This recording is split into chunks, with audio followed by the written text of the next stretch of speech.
Ao explorar a natureza e o caráter de Deus, buscamos compreender a nossa verdadeira identidade e razão para existir. Criados à imagem e semelhança do Criador, somos desafiados a viver conforme a sua essência. Mas como podemos viver verdadeiramente sendo reflexo dele? Muito da natureza de Deus ela já vem nele, já é algo que é dado. O caráter é muito sobre a gente escolher como que a gente quer agir. É muito de um processo de escolha. A gente tem que passar por esse processo de escolha todo dia, renunciando à nossa carne e tentando fazer aquilo que é bom aos olhos de Deus. O primeiro passo para fazer uma renúncia foi renunciar um pouco da minha vida, da minha tranquilidade e vir para uma realidade completamente distinta daquilo que eu estava tendo, daquilo que eu tenho na minha casa, por exemplo. Um outro ponto é, por exemplo, me permitir ser corajoso para falar sobre a palavra de Deus para quem quer que seja. Uma coisa que muitas das vezes eu tenho medo, eu tenho receio, e isso também é um processo ali de escolha. De escolher que você pode trazer para as pessoas um pouco mais de amor ali, um pouco mais de esperança para elas, de uma transformação de vida, e que essa transformação de vida vem a partir de Deus também. Ele nos permite partilhar um pouco daquilo que é da natureza dele, mas principalmente o caráter dele, ele vem sendo compartilhado com o passar do tempo, com quanto mais você vai desenvolvendo um relacionamento com ele, você vai conseguindo se aproximar mais daquilo que é o exemplo perfeito do homem, que foi Jesus Cristo. Então acho que isso tem sido um grande processo de transformação para mim durante todo esse prático aqui. Eu tenho que me permitir ser usado por Deus da forma como que Ele deseja, eu tenho que permitir que o Espírito Santo flua em mim de um modo que aquilo vá sendo parte de mim, aqueles processos de decisões que eu tenho tomado para eu tentar ser um pouco mais semelhante a Deus. Então, acho que é um pouquinho dessa visão que eu tenho. O caráter de Deus é algo muito interessante dentro de um ministério, porque ele vai pautar o seu ponto de partida. Baseado na Bíblia, a gente vai descobrir tudo aquilo que nós devemos ser para que a gente possa fazer. Quem não é, não consegue fazer da maneira correta. O caráter de Deus é o seu prumo de amós. É quando Ele coloca o nosso coração aprumado à sua vontade. Dentro da nossa vida e do nosso ministério, é extremamente importante que nós estejamos alinhados com o caráter de Deus.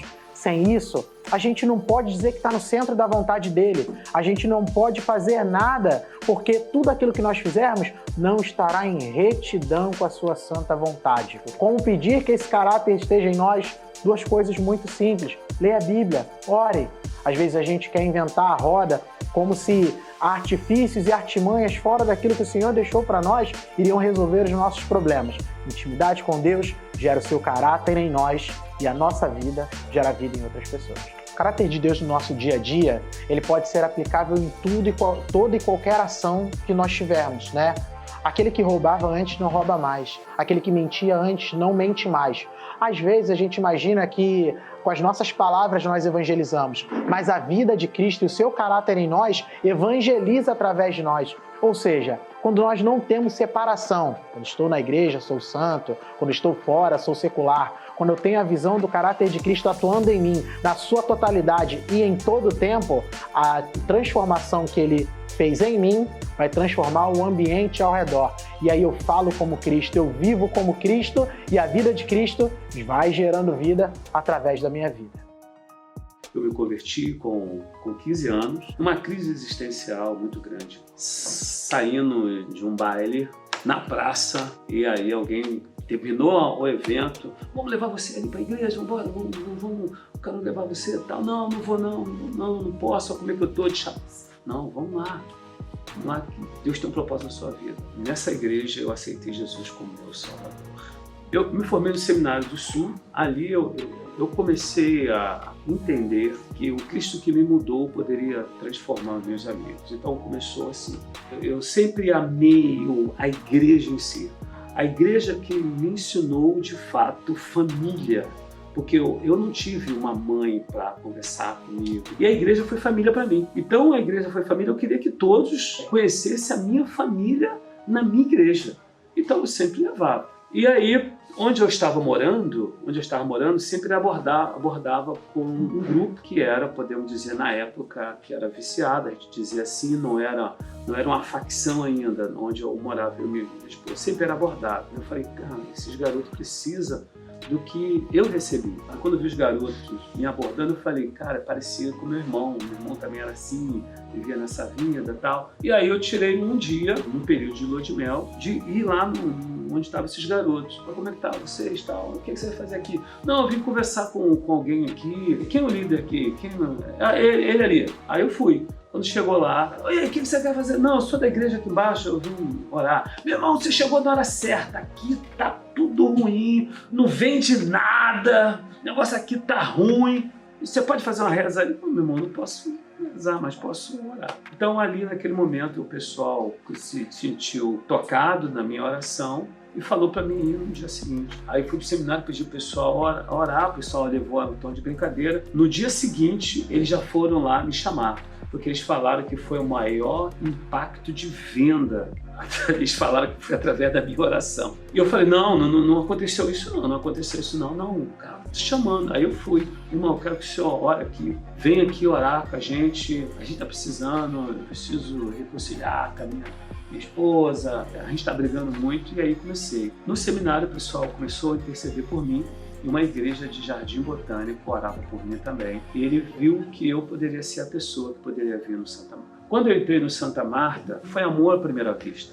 E eu vi a necessidade das pessoas, eu vi uma carência muito grande. E eu vi com toda a meu 4 anos de seminário, eu não tinha nada para oferecer. Eu me senti muito impotente mediante do que quando eu subia aqui. Mas quando eu subia as escadas do Santa Marta, eu perguntava por que eu não vi antes. Aí eu vi as pessoas descendo, aí vi os garotos armados, aquilo foi demais para mim. Eu falei, meu Deus, que é isso? Eu comecei a ver como aqueles caras que quase mataram meu irmão, eu vi que esses garotos poderiam matar outros como meu irmão. Eu vi o quanto eu sofri quando meu irmão levou um tiro, eu comecei a ver isso. E quando eu cheguei nessa igreja estava toda quebrada, mas eu só vi as pessoas. Mas aí eu conversei com a minha esposa falou, você decide.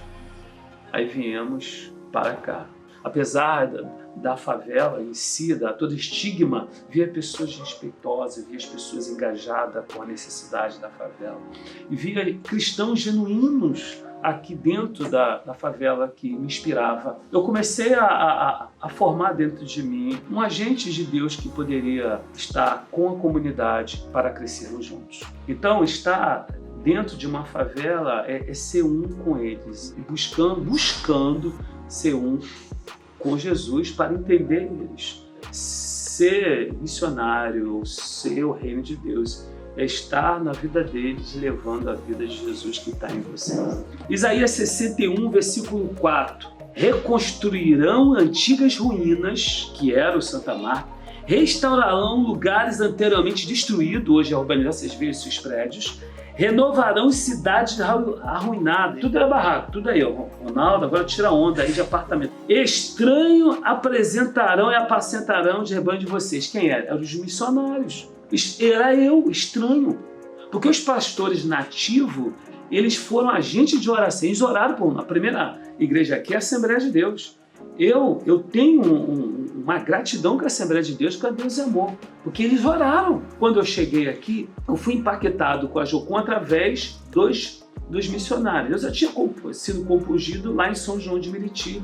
E aí, o que aconteceu? A Jocum veio para o Santa Marta com um projeto de quê? De ganhar o Santa Marta como um todo. Aí veio aqui, aí compraram três casas. A primeira casa era um ambulatório, no início do morro. No meio do morro é a Casa da Juventude, a Casa Força. E no pico do morro é a Casa Família. Por que essas 3 casas? Com o propósito que o reino de Deus crescesse na favela, seria espelho para as outras favelas. Então a Jocum, ela foi inspiração para a minha vida, me ajudou muito a entender o reino de Deus na prática. Sempre gostei muito de ficar na quadra, trabalhar com a minha mãe. Minha mãe sempre trabalhou ali na quadra da escola de samba. E isso daí, cara, é algo que impactava a minha vida. Por quê? Porque sempre fui infiltrado ali dentro do tráfico de drogas. Sempre tive muito acesso, muito livre ali para fazer o que eu quisesse fazer ali. Vivi ali desde pequenininho, fui nascido e criado ali e sempre gostei muito de samba. Mas o que sempre me impactou, sempre que eu gostei, sempre foi o poder. O poder de ter dinheiro, o poder de andar com ouro, o poder de ser um moleque respeitado, bom no que eu fiz, no que eu deixei de fazer, sempre fui um moleque de fazer favor. Esse daí é um pouco do meu testemunho, e o pior dentro do meu testemunho, que após eu vim a Cristo, o que mais me machucou foi que eu sempre fui um prostíbulo, ao qual a gente fazia o que queria com as meninas. E isso daí é algo que hoje, mesmo eu tendo 4 irmãs, só em Cristo eu pude enxergar que isso daí era errado. Infelizmente, o poder ele está numa caneta, o poder ele está num dinheiro. Depois que eu me converti há 6 anos atrás, o poder não está mais na caneta, o poder não está mais enquanto eu estou no bolso, o poder não está mais enquanto a gente pode fazer evento lá na quadra junto com a minha mãe, o poder está através do Espírito Santo. Então, o Evangelho é isso, o Evangelho transformou isso daí dentro da minha vida e, primordial, transformou isso daí dentro da minha casa, ao qual veio a conversão da minha mãe, depois que eu fui transformado. Porque a tua vida fala muito mais do que a tua boca. E o poder que fez dentro da minha vida foi depois que eu me batizei. Então isso daí é o poder da cosmovisão. De que, cara, você primeiro tem que olhar para si para depois você olhar para o outro. Como Jesus influencia suas finanças, trabalho e interações culturais? Ser cristão transcende apenas a espiritualidade? Quando uma compreensão limitada do Evangelho prevalece, surgem desafios. Com 31% da população brasileira identificando-se como evangélica, por que então a corrupção, a criminalidade e a decadência moral ainda persistem? A visão de mundo molda nossas ações. Para os cristãos, essa perspectiva deve ser pautada na cosmovisão bíblica, vivendo diante de Deus e para a sua glória. Cosmovisão é a maneira que nós enxergamos o mundo, como nós enxergamos toda a Terra, a humanidade. E ela fala muito sobre onde está o nosso coração. Ela pode ser mudada também, né, a partir do tempo, conforme você vai amadurecendo. Nossa cosmovisão também ela é formada no meio da sociedade, das pessoas que a gente se relaciona. Nós temos uma cosmovisão através da família, também nossos momentos de lazeres, de áreas sociais e também na nossa cultura e diferentes culturas. E toda a humanidade tem uma cosmovisão, ela tem a sua maneira de enxergar. E aqui a gente viu como a visão de mundo das crianças aqui é diferente. Eles passam por muitos problemas, né? Muitos aqui não têm estrutura familiar e eles passam por muitos problemas financeiros também, o que leva muitos deles, quando crescer, ir para o tráfico. Então é algo que a gente tem tentado falar para eles e mostrar que é errado e firmar a base deles em Deus, sabe? E hoje aqui no Rio de Janeiro, na Cidade de Deus, eu estou conseguindo aplicar isso, porque são realidades diferentes, culturas diferentes. Mas eu sei que a nossa cosmovisão, ela tem que ser bíblica, tem que ser cristocêntrica. Gálatas 2:20 diz que nós temos que viver como Cristo viveu. Eu estou enxergando uma realidade, eu estou interpretando ela, mas eu estou agindo como Cristo, ele agiu aqui na Terra.